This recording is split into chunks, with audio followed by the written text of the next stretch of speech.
Hello everyone, welcome to a special edition, I guess we'll call it Browns Insider. I'm Dan Labbe, he's Tom Reed, and joining us via phone is Mary Kay Cabot. I had framed this originally, Tom, as we're going to talk all things Browns offseason. And then Johnny Manziel news broke. Of course, Johnny Manziel entering treatment.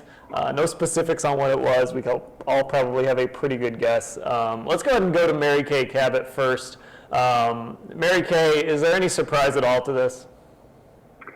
Yeah, I think it's a little bit of a surprise. I wasn't sure if Johnny was, at that point where he was ready to do something like this. So, I would have to say that, that when I got the news this morning, I was, mildly surprised that he'd gotten to this point. I felt like he was still in a little bit of denial the last time we talked to him, and especially because, after he had said so many different things and he, overslept that day, the first thing he did was vote for South Beach after that. So I just didn't think he was getting it yet. But, I think that, he's got a lot of good people around him. He's got a good family. He's got a lot of good advisors. And I think that, everyone pretty much put their heads together and helped him realize he needed to take this important step. Tom, is this something that you expected to happen at some point this offseason? I don't know, and I'll agree with Mary. I agree with Mary Kay. I think if you use the words, I think it is a good first step. Now, whether it takes, whether he follows through with it, whether he stays in it for a couple of weeks, or we saw this Josh Gordon go through the same thing, and then he was in and out, almost like a drive-through. You hope that Manziel understands the seriousness of it. I mean, let's face it, this was an open secret. Of kind of what was going on with him. All you had to do is have a pair of eyes, and as many stories as mostly Mary Kay has done about kind of what his off-field behavior and lifestyle has been like. That's just no way. Joe Willie Namath could get away with that in 1968. You can't get away with that today with the how important the position is, how complex the position is. So I think we'll see what happens, but I think it's a good first step. So Mary Kay, of course, that takes us to the question that Tom kind of brought up. Do you think it will work for Johnny Manziel? Is he going to be able to stick with this? Well, no one can answer that question except for Johnny Manziel, and he doesn't know the answer to it right now, even himself. So, what happens in a situation like this is you don't necessarily have to be willing to go to rehab when you walk through the door, but there is a chance that after you are there and you start doing the work, that you can become willing to change after you get there. So I think it's going to be an eye-opening experience for him, and I think he'll learn a lot about himself. Whether or not it sticks will be up to Johnny. Has he reached enough of a low point or a bottom to say, I don't want to do this anymore, and it's going to cost me my career? If the threat of losing his NFL career is enough to make him change, then he will change. Now, the threat of losing his NFL career hasn't made Josh Gordon stop having slip-ups. Now, Josh swears that he does not have a substance abuse problem, but the threat of losing his whole entire career hasn't been enough to make him want to stop slipping up, and it's going to be interesting to see if Johnny possibly, just not being successful at this is enough to make him want to change. Hey, Mary Kay, for our listeners and our followers out there, give us an update. Now, what does this mean as far as the NFL's substance abuse policy? What will this mean to Johnny Manziel, and does he enter? He enters the stage of this now? He probably will enter the stage of the substance abuse policy if he wasn't already in it. I mean, he may already have been in it by virtue of the things that we had seen along the way. The NFL may have looked at him when they saw the photo of him, let's just say, they may have seen some photos along the way that raised enough of a red flag to cause them to have already put him into the program. Those things are very confidential, and we don't know if he was in there before or if he will be in there now. But the NFL will be, involved in some way. They'll have their eyes on this, and they will, they'll be on top of it because, that's what they do. So, we'll have to see going forward. Usually you don't find out unless a guy ends up getting suspended or fined somewhere along the way. So I'm not sure, but I would have to think this has the NFL's attention. Mary Kay, of course, this comes on the heel of Josh Gordon's letter, and of course him failing an alcohol test. Could there possibly be any relation to this? Could that have been a wake-up call for Johnny? No, I think Johnny probably had enough of his own issues going on. Again, like I said, on Tuesday before the end of the season, he told us he was going to grow up, and then he, partied too hard and overslept and got fined and brought a little bit more negative attention, embarrassment to the team. Then he bolts for South Beach. Then we see Johnny and Josh hanging out in Aston. Now, I will say that I do think, and I wrote this in my HMK on Sunday, that I think Josh would do well to also check himself again into a rehab facility, but this time not for 2 weeks. I mean, 2 weeks is not enough time to really do the work and to figure out exactly what the situation is. I mean, you're kind of just getting started in 2 weeks.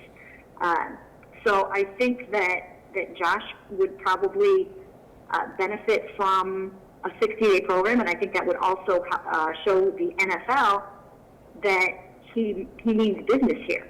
And, maybe they would look a little kindly on that and not kick him out, for what could be potentially the end of his NFL career.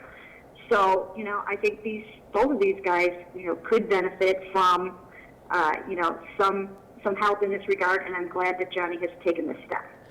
Now, of course, Tom and Mary Kay, there is a football element to all of this, and the Browns have certainly, when you look at the people they've hired, most recently Kevin O'Connell, they put together a coaching staff that seems to indicate they aren't ready to move on from Johnny Manziel. This probably wasn't any secret to the Browns that something like this could come. Of course, they know what's going on with Manziel, and they've known for a while. But Tom, from a football standpoint, can they count on Johnny Manziel moving forward? I don't know how Mary Kay feels about this, and I'd be interested to hear her take too. I think privately they're very happy about this. I think they knew, maybe not to all of the extent of his off-field issues, but this is a step by him to say, look, I've got a problem, I've got to start to address this, whether it's a public relations move, whatever. It's as Mary Kay says, sometimes you don't have to go in willing, but it starts to help you.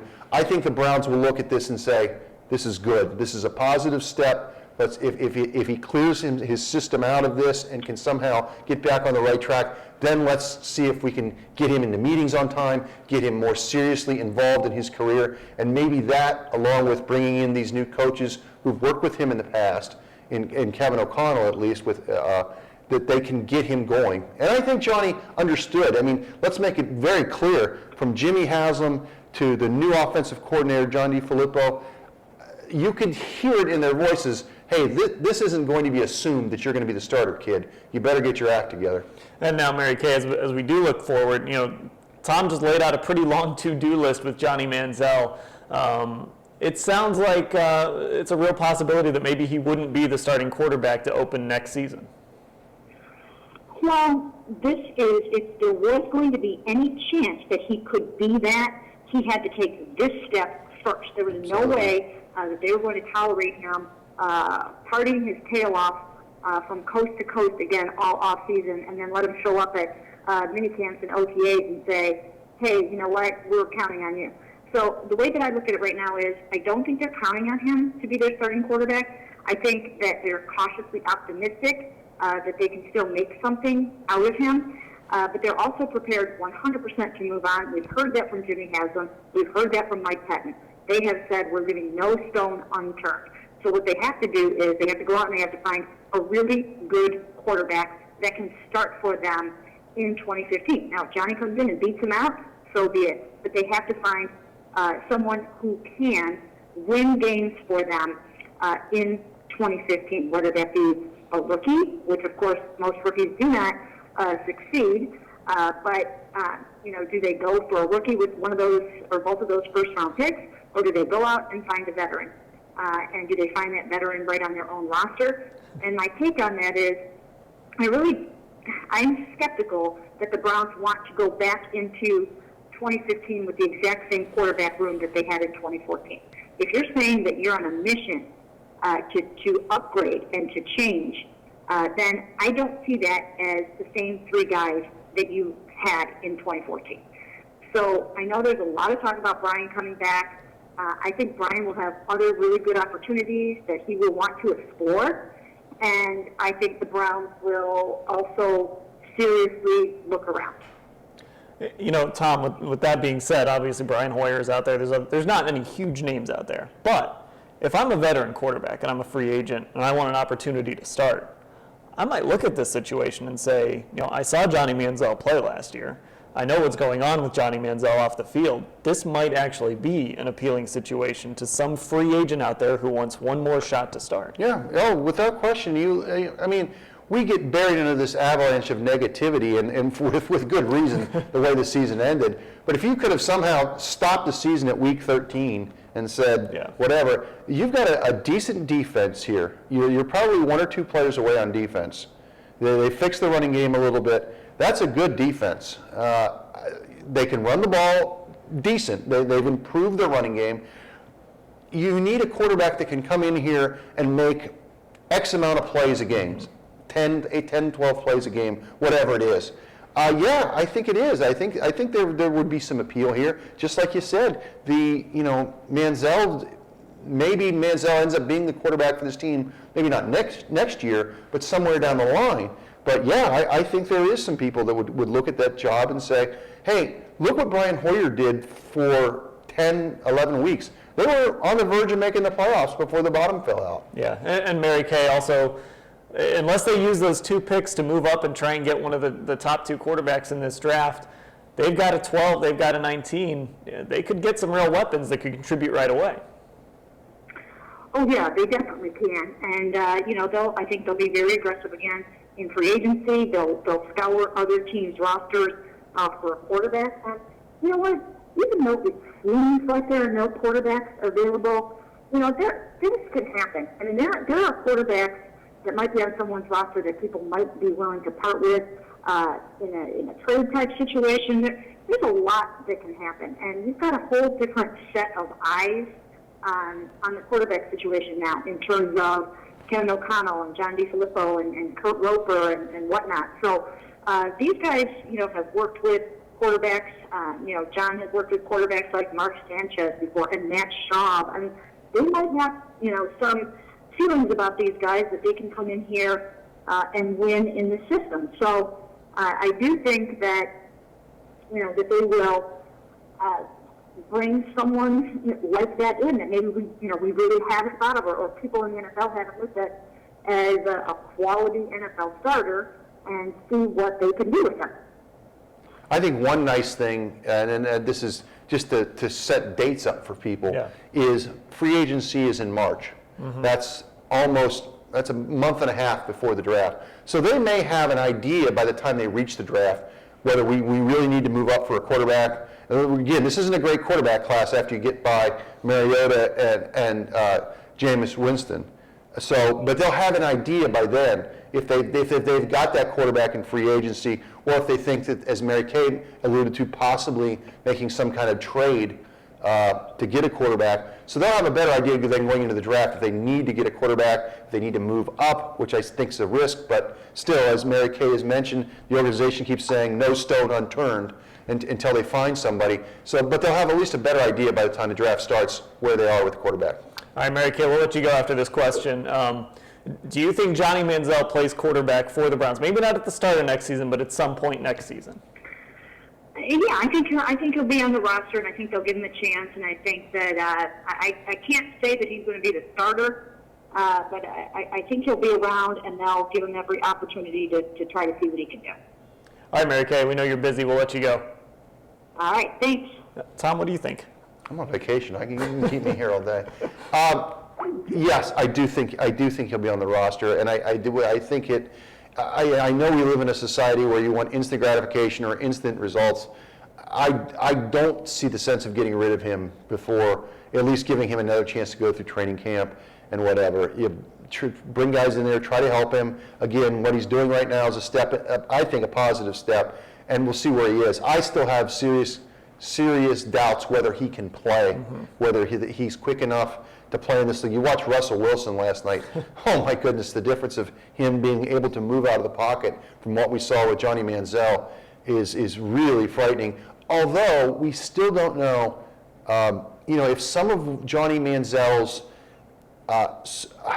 lack of speed or lack of processing was because he didn't understand the offense. Because when you're out there thinking instead of just playing the game, it's a big difference. So we'll see once Manziel comes back, if he's got his head on straight, if he's ready to go, if he looks better than he did at the end of last season. And because we saw him play last year and we saw him struggle, you're not going to have that chorus of people, next year if he's not the starter calling for him to come in at every single mistake that the starter makes. I know that there are fans out there that were outraged with the way the season ended and with how poorly he performed and the fact that they gave up that game in Cincinnati. But I have stayed on this thought all along. If we had not seen that, if we had not seen him play, can you imagine, would he have gone to rehab? Would he have, what a surprise people would have for the start of next season if he became the starter, Brian Hoyer's gone. They absolutely had to have at least a baseline with him, and it's a really low baseline. But again, I think that long term, that's good. Yeah, you can always go into next year with a plan at quarterback. As for other positions, we'll kind of see what happens. Yeah, I mean, and again, they go in with eyes wide open. Yeah. They can't absolutely be sure that this guy's going to be your starting quarterback. And had they not played him at all,